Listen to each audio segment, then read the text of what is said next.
selling with authenticity. It's building that relationship. About the value. Because you want to make that impact. It can make you happier. Elevate others around Welcome us. to the Selling from the Heart podcast, your home for authentic, effective, and socially integrated sales strategies to help you master the art of selling. Join your co-hosts Larry Levine and Daryl Amy, along with some of the world's best sales thought leaders and practitioners, as we explore ways to help you grow your sales.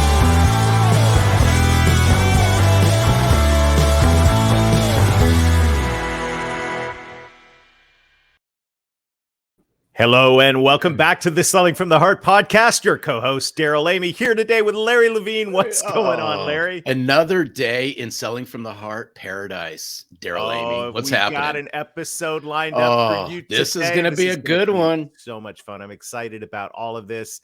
I'm excited now as we're moving into spring. The year is well underway. The community of the Selling from the Heart Insiders Group. And by the way, this episode is brought to you by the Selling from the Heart Insiders Group, a community of authentic sales professionals and sales leaders.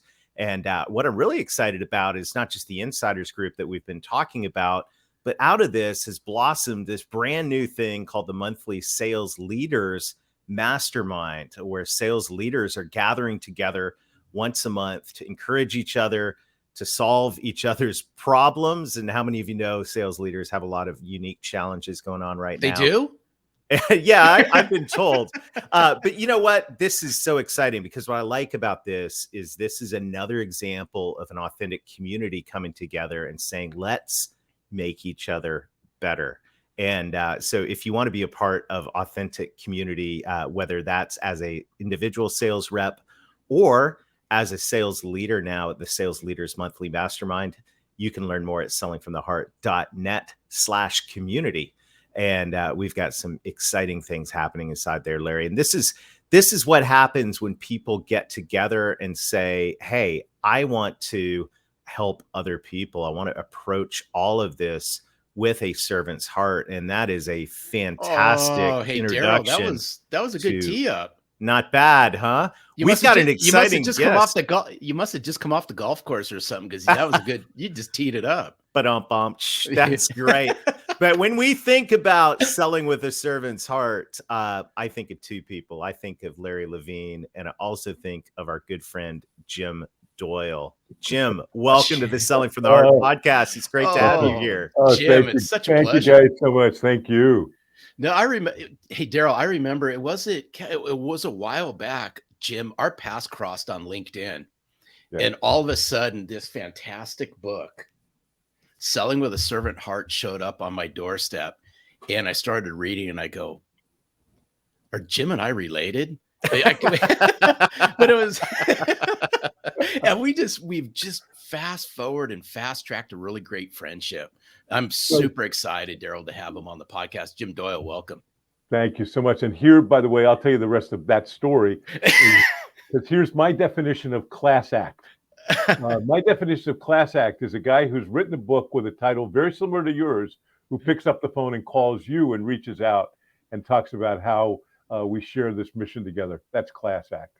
I love it. Absolutely. Well, you are a kindred spirit, and we're so glad you're here, which is why, Jim, I'm excited to ask you the question that every guest on the Selling from the Heart podcast answers, and that is, what does it mean to you to sell from the heart? So for me, it is, number one, an obsession with customer outcomes that drives every piece of the sales process, all done with humility and a heart to serve. Oh, wow. Perfect. Hey, so the outcomes part is, Gerald, that's near and dear to your heart, but you used a word that is just, we haven't heard used in a while when it comes to what does it mean to sell from the heart, and that's humility. Just share with us just why humility, what made you use that word? I'm just curious. I actually wrote in the book a little bit that I believe that humility is a sales word. And that and I'll tell you why. I think so much of the process of effective salespeople means reducing the focus on me and increasing the focus on the customer. Mm-hmm. So that's really the essence right there of humility. And if I go, if I go into a meeting thinking that I know the answers to the questions Um, which, by the way, as an experienced seller, I've blown that so many times thinking I know the answers to this and been proven wrong.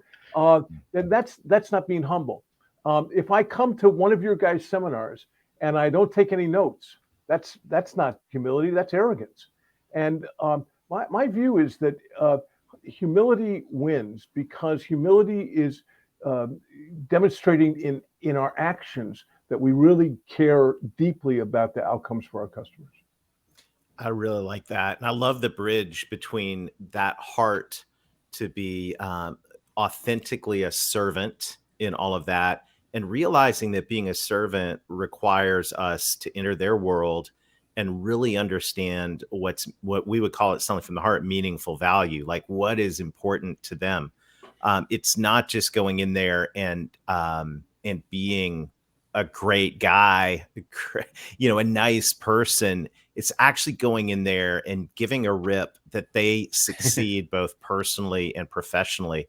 And I think that part of this is so compelling and attractive because we get both the authentic relationship and the value side of this when we come to the table as a servant. Yeah, don't you think? I think that we talk in every sales training program that I've ever seen, experienced, or taught about doing diagnosis, asking questions, and yet 90% of the sales reps out there are doing what I call just level one diagnosis. How's the market? How's your business? What are you doing with this? And all of a sudden they're not really having deep business conversations, and so that's part of that authenticity and preparation for me, so that to me, that is a humble act. But I always, I get concerned a little bit that, the three of us who believe so much in that, can think that this is a soft subject, or that we're, like la people. And both of our books start with the word selling. And both of us are intensely driven, all of us intensely driven to be successful. It's just that we've found and believe in a different path to find success. Oh, that's so good. And, oftentimes, and Daryl and I talk about this all the time, Jim, is the word soft. And we want to clump all these into soft skills. And, we like saying, and Daryl's been noted for saying this, is soft skills yield hard dollars.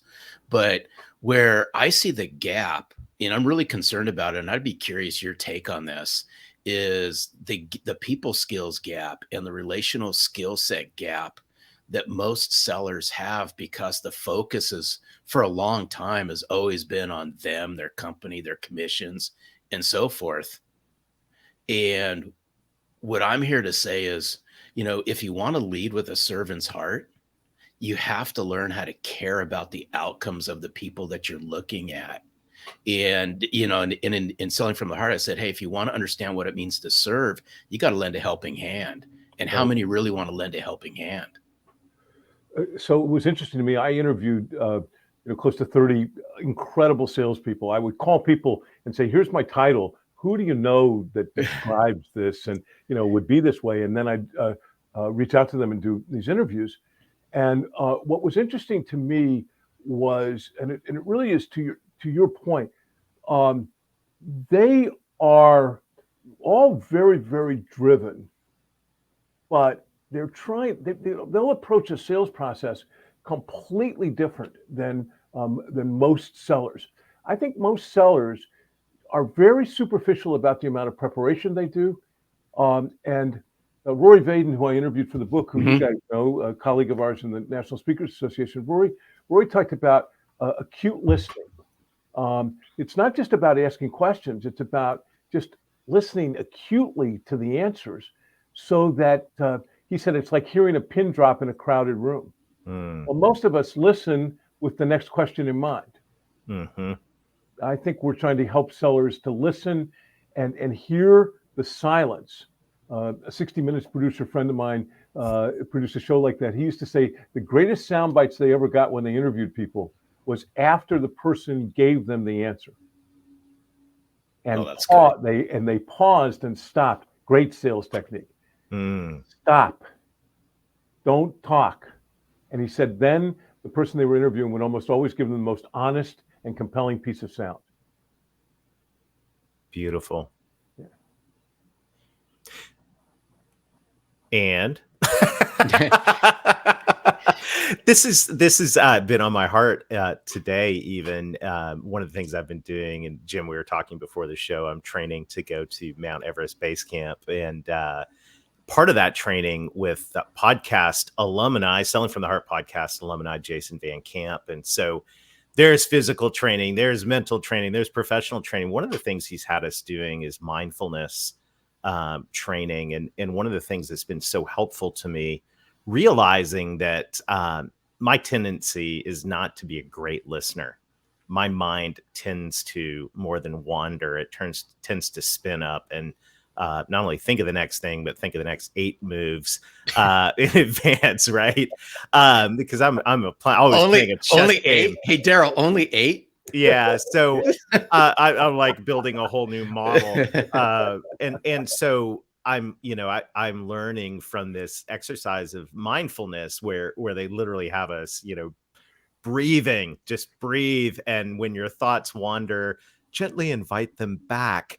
And it's funny because I internally, with all apologies to Jason and his team, was kind of internally mocking this for the first week or two, going, what in the world? What a waste of time. Why am I doing this? But what I've discovered is when it comes to listening, this skill of being able to take my mind back to the moment, to be present, is something really, really helpful for me. And so I think that, yeah, sales professionals, we've all said the balance of talking and listening should always be way on the side of listening, but I would up the game on that and say the balance of actually listening versus talking, or talking in your head or planning what you're going to say next should be out of balance.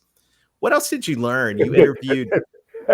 And I'm sitting here trying to think about how I'm going to respond to that. Oh, of course. No, it's so funny. It is so funny.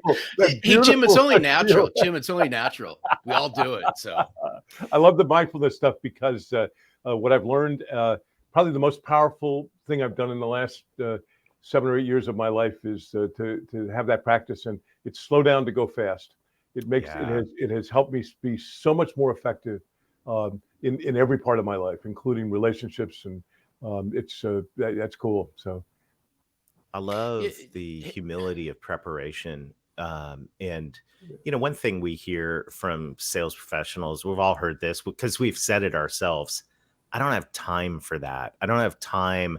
I don't have time to read. I don't have time, for all of this. It's kind of like an athlete saying, I don't have time to go to the gym. I'm just going to go to the game. I'm not going to do any training. But the reality is somehow I think this servant's mindset puts a major priority on preparation. What did you discover as you were writing the book? Well, I think 2 things for that. I would say one is one of the greatest lessons of this book for me. I think you write a book and you sort of think you might know some of what you're going to write and what are the lessons.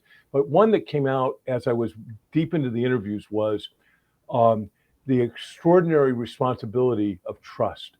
When someone trusts you, so we build an authentic relationship, we build a committed relationship. Well, damn it, then there's a lot of responsibility with that, because now that person's going to trust that your solution makes sense. And you better be on your game with understanding all of the opportunities your product can bring, all of the challenges that users might find, so that you can help that client get to the outcome that they want. Because it's only when they get to the outcome that you're really going to reduce your churn and then allow your sales to continue to grow. So I think if I said, what was the lesson that surprised me the most, it would be how it's not enough to be trusted. Once you're trusted, there's an awesome responsibility behind that. Let's continue on this. Let's peel this back. When you say an awesome responsibility beyond that, let's peel this back a little bit more. And before I do this, is because one of the things, and I loved reading the book, and I've read it twice, is that they also have this long vision in mind. Right. The servant sellers that you interviewed, besides they cared about the outcomes, and they cared about what happened afterwards. They were looking at this with, long-term vision as opposed to short-term vision. So let's just dig into this just a little bit more if you can. Well, I mean, so what I think what that means is they believe that if it's good for the customer, it will ultimately be good for them. Mm. Even if in the short term, it might not necessarily be good for them, it will ultimately be good for them. That's how committed this group was to the customer outcome. I mean, they will tell a customer, here's a solution that maybe we don't offer that can be better. Rory introduced me to, he said the best salesperson he's ever met with is his wife, AJ. And AJ, when she was still in her 20s, was selling multiple $200,000-$300,000 consulting projects to Fortune 500 companies, and she was still in her 20s. Wow. And she said, she told me a story. She said, I was doing something for their current company, for brand, and somebody it was clear that this person was not going to have the time to engage in a more robust coaching program. And she said, I just said, this is not going to be right for you because you'll spend the money and it won't work. But there's a program that we have that's mostly online. It's a small fraction of the cost. It's what really makes the most amount of sense for you. Sacrificing her short-term desire to make a sale for what was in the best outcome of the customer. And you guys all know this. Every time we've done this as salespeople, it turns out that it pays off in the end. Mm-hmm. One of my meditations is everything that I give is given to me in return. So, I may not get it back exactly from that customer, but if I'm taking that attitude towards customers, I'm going to win so big. And that's why these people were so incredibly successful. Oh, wow. Beautiful. Beautiful. I love this. I love the heart behind all of this. As you were meeting with, what was the biggest surprise that came out of these conversations? Because there's always an outlier that you go, oh, I didn't see that one coming. Yeah. So I get referred to all these people, right? That everybody says this person sells this way or this woman is fabulous. What was the biggest surprise was the number of people who were very upfront about saying that this way of selling was not their default. Mm. And that was especially true for men. Mm. And one of the researchers that we consulted who had done testing on sales applicants and was able to extract stuff from his database said, younger men, he described it as a testosterone-fueled drive to win. And he said, sometimes it takes a while for those men to sort of evolve into seeing that the way to win is to do it this way, the way that you write about and that we talk about, rather than this win by close early and close often. I love that. But I think that's encouraging to all of us as well, because I've confessed openly many, many times in this podcast, I was not taught to sell from the heart. That is not what I learned. I learned in many ways the exact opposite of many of the things we believe in and teach and hold dear now. And it is encouraging to know that this is behavior, mindset, heart set that can be learned, nurtured, developed.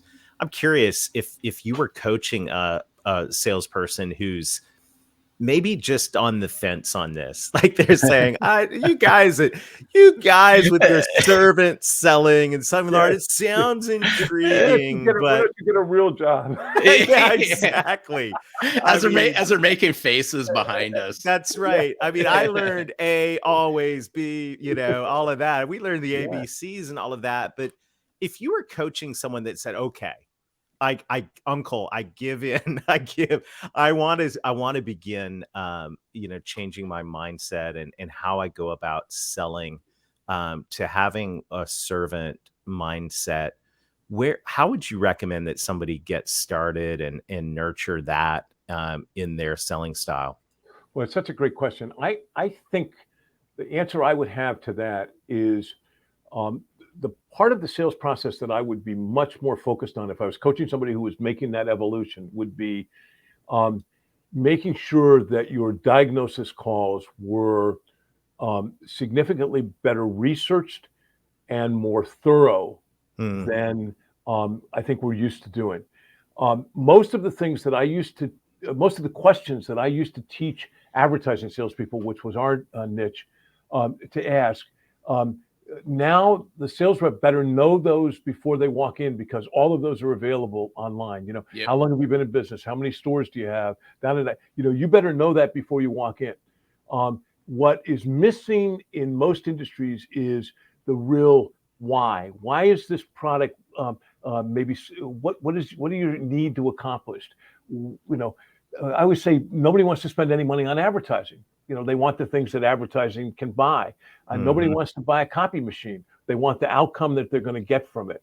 And by doing better informed diagnosis and then listening more effectively, you really can identify what is the outcome the customer wants. You know, the whole and not the drill bit. And I think that's the one coaching area that most people think they do it.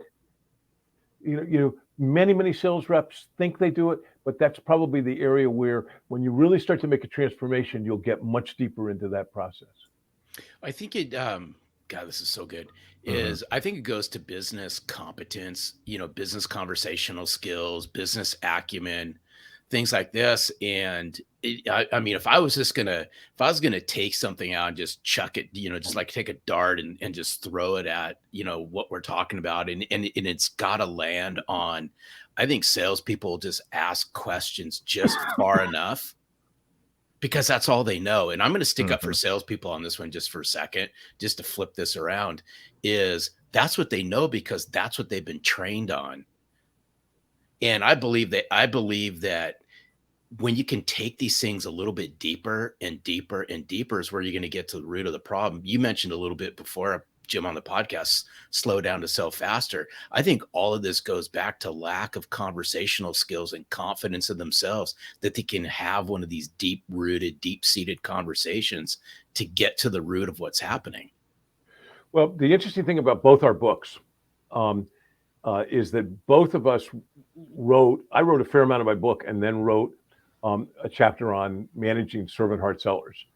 You wrote a fair amount of your book and then talked about managing people who sell from the heart. I think that, there's a funny line that says the headline you'll never read is plane crash in Tampa, passenger error. So, Right. Right. there is a responsibility of leaders Yeah. to model the behaviors that they want and to train on the behaviors that they want. And the challenge today is it's in a lot of industries, it's hard for leaders to do that because they're under such tremendous pressure Mhm.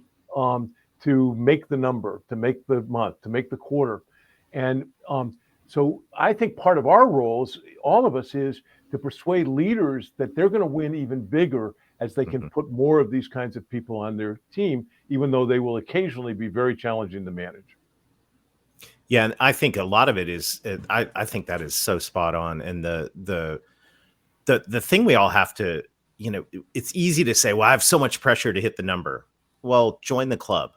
I mean, there's nobody in a sales role or a sales leadership role that doesn't have a number and doesn't have a lot of pressure to hit it. And if you don't have a lot of pressure to hit your number, guess what? Your number is going up. So you're going to always have pressure in sales. So I think there's part of that is like, just take a deep breath on that. That's part of your reality. Do some meditation and mindfulness around your number. It's big. It's always going to be, there'll always be pressure. But and I think there's part of that mindset where we just have to like lose that as an excuse and go, yeah, I'm here. They hired me because there's a big number in this sales role or in this sales leadership role. Now let's set that aside as an excuse and let's actually make that a motivator to go, if we're really going to hit this big number, my team needs to have the skills they need to have business conversation and build trust and all of that. Um, I think so many of the things that we do that we want are a byproduct of other things that we do. And sales development leadership is probably there's so many examples in there.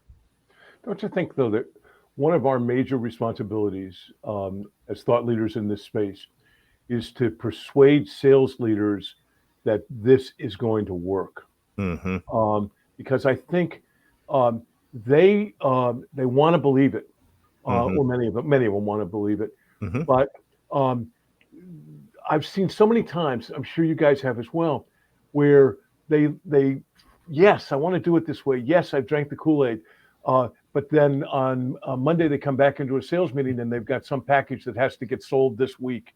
And how many calls are you going to make, and how many pitches are you going to have, and what's in your pipeline, and so I think I'm almost convinced that there's more work for us to do with sales leaders to see this, to see how the world's going to change than there is in salespeople. Well, so here's the thing: is the issues, right? Whatever the issues are. And I'm going to throw this at sales leaders since we're talking about it, is the issues that sales leaders face on their sales teams today just didn't happen overnight. It's not like they rolled into the office on Monday morning and all of a sudden they've been hit with all these monumental issues. They've happened. They've been small, consistent steps in certain directions over time. Both good and bad. Absolutely, 100%, Jim. Right?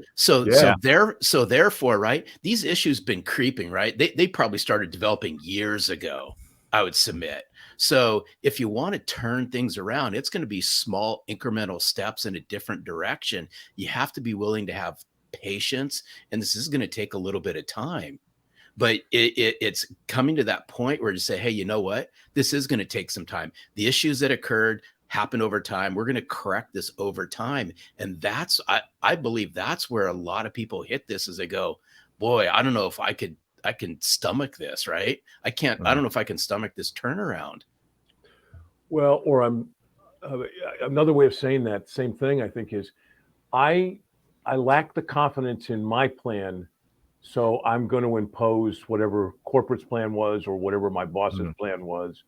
And it's really because I always tell managers in the business we serve that if you don't have a plan, they do. And, corporate people do a lot to create yes men and then hate them when they show up. Right. So they want somebody to push back, and they want somebody to say, hey, I've got a plan. And if you do that, I think most bosses are going to say, okay, make the number then.